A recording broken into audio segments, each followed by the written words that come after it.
girls and get them excited about STEM, which is science, technology, engineering, and mathematics, as well as coding. Joining me now with some ideas is our tech expert, Lisa Chang. Hello, how are you? Come give me a hug.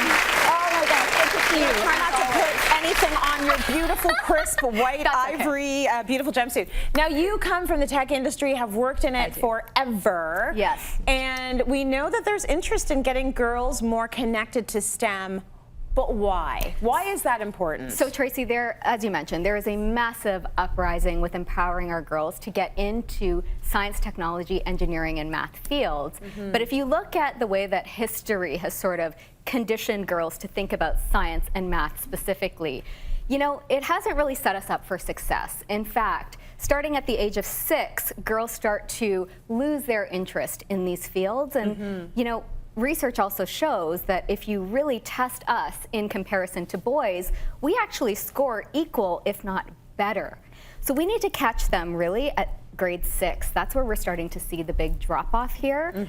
So how do we do that? How do we do that? It starts at home, which is amazing. A lot of these activities will get them building using hands or books that are going to sort of remind them of their role in this world. That's right. So it's really about targeting them at a young age and using STEM language without our girls really knowing that that's where we're going. Okay. So what I've done is I've actually brought sort of a culmination of all types of games and tools and books to set up a really supportive environment in the home. Okay. So check this out, Tracy. In 2029, 95% of all jobs in all fields are going to require some type of STEM education and training. So again, it becomes really important now to get this at home.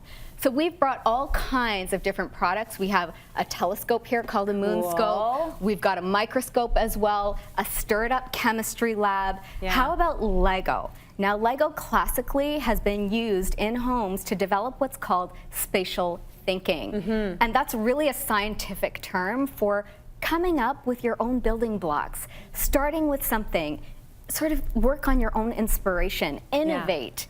Now, what's interesting about Lego is now they use an app that you can download on your iPad to sort of walk you through a process of building as well. Cool. There's also something called magneformers here, and that's sort of magnetic Lego, so it's really, again, a cool game, if you will, that you can use at home. Can you hold that up for us, that magnetic Lego? Now, is this going to be better for younger kids? Yes, in fact, we actually have all types of games and books for all ages and all budgets alike, so that's also really important. Yeah, I'm happy you're thinking about the money as well. Of course. Because often when you get to a lot of these more techie games, you're spending a good amount of money, but you can find stuff that's less expensive. 100% you can. Oh my gosh, there's so much out there now that really, again, supports our girls getting into STEM more than ever before.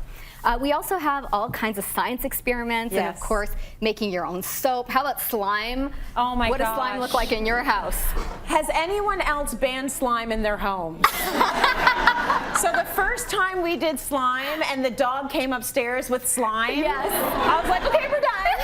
We're done. And guess what? And now it's like when you have a play date at your friend's house, maybe you guys want to make slime there. You know what? I'm so happy. I'll give you all the tools. Oh my gosh, I'm so happy that you mentioned that. It's because the worst and the best, because it's science. And they're learning and they're putting things together, right? And it's fun for them. I'm so glad that you mentioned that, because what researchers say as well is to have STEM sleepover parties. So give the girls a project to work on, sort of help them to understand that STEM also requires collaboration with our women and our girls. So, you know, working in a team environment is also really, really important. Totally. I know you wanted to mention this guy as well. This is for them really, are they really young? Oh, 5 to 12? Exactly. How does it work? Okay, so I want to talk coding for a second, and that's specific to the technical world, so the technology world.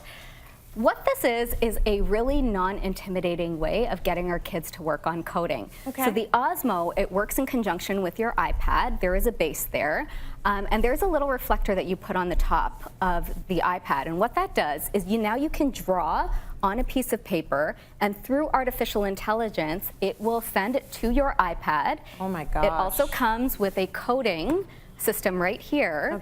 So now with a sequence of tiles, you can now make your own video game on this device here as well. Oh, wow. There is a multitude of things that you can use with the Osmo, and it really does ignite innovation, creative thinking, problem solving with our kids, which is so key and important. That's what STEM is all about. It's really about finding a problem and finding that solution. Finally, you need to be filling your home with literature that's going to get them into number one, representation, but seeing themselves in STEM. So Ada Twist, Scientist, is a good one. Love that.